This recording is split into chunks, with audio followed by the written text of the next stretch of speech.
இருக்கின்ற சனியையும் குரு பார்க்கிறார். அப்ப சனியினால் ஏற்பட்ட பாதிப்புகள் இல்லை. புரியுங்களா? முடிஞ்சு போச்சா? அடுத்து ஒரு நல்ல தகவல் சொல்லணும்னா, பூமிக்காரகன், சகோதரக்காரகன், யுத்தக்காரகன், இரத்தக்காரகன் செவ்வாய். அவர் தன்னுடைய சொந்த வீட்டுல சகாய ஸ்தானத்தில் உங்களுக்கு ஆட்சியாக சஞ்சரிக்கிறார். அப்போ தைரியம், தன்னம்பிக்கை, வேகம், வீரியம் எல்லாம் இந்த நேரத்தில் உங்களுக்குள்ள இருக்கும். எப்படிப்பட்ட நபர்களாலும் சரி, நீங்க என்ன நினைக்கிறீங்களோ, என்ன முடிவெடுக்கிறீங்களோ அதுதான் நீங்க இந்த நேரத்துல சனி பகவானுடைய சஞ்சாரம் இப்படி இருக்கு, செவ்வாய் சஞ்சாரம் சாதகமாக இருக்கு, குருவுடைய பார்வைகள் சாதகமாக இருக்கு.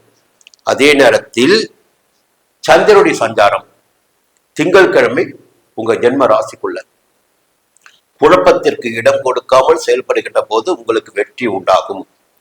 செவ்வாய்க்கிழமை, புதன்கிழமை தன குடும்ப வாக்குஸ்தானத்தில் கையில் பணம் பொருளும், கொடுத்த வாக்கை காப்பாற்ற முடியும், குடும்பத்தில் நிம்மதி இருக்கும்.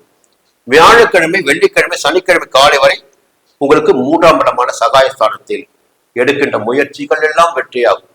இப்ப என்னன்னா, முயற்சிக்கின்ற ஒரு அளவு இருக்கு. ஒவ்வொருவரும் ஒவ்வொரு விதமான முயற்சி மேற்கொள்வீங்க. உங்களுடைய அளவீட்டிற்கேற்ற முயற்சிகளுக்கு லாபம் ஏற்படும். அடுத்து சனிக்கிழமை காலையும் ஞாயிற்றுக்கிழமை உழைப்பு அதிகரிக்கும், உழைப்பிற்கேற்ற ஆதாயம் கிடைக்கும். இந்த நேரத்தில் சூரியன் 4ஆம் இடத்துல, புரியுதுங்களா? கொஞ்சம் உடல் ரீதியா சின்ன சின்ன சங்கடங்கள் ஏற்படுவதற்கு வாய்ப்புகள் உண்டு. கவனமா இருங்க. நட்பு வட்டத்தை கொஞ்சம் எச்சரிக்கையாக வைத்திருங்கள். குடும்ப வரையில் நட்பு வட்டம் வர வேண்டாம். புரியுங்களா? ஜென்ம ராசிக்குள்ள ராகு, உங்களுடைய கனவுகள் வேறாக இருக்கும், ஆசைகள் வேறாக இருக்கும், திட்டமிடுதல் வேறாக இருக்கும். அதே நேரத்தில் அந்த இடத்தை குடும்பத்தோட கொண்டு வர வேண்டாம். 7ஆம் இடத்திலும் கேது, உங்களுடைய செயல்களால், உங்களுடைய நட்புகளால் குடும்பத்திற்குள் பிரச்சனை ஏற்பட வாய்ப்புகள் உண்டு. இல்ல நண்பர்களே உங்களுக்கு எதிரிகளாக, துரோகம் செய்வதாக மாறக்கூடிய நிலையும் உண்டு. கொஞ்சம் கவனமா இருந்துக்குங்க. சுக்கிரனுடைய சஞ்சாரம் புதன்கிழமை வரை சாதகமா இருக்கு. இந்த நேரத்துல ஒரு சிலருக்கு சொந்தமாக இடமோ வீடோ வாங்கக்கூடிய நிலை இருக்கு.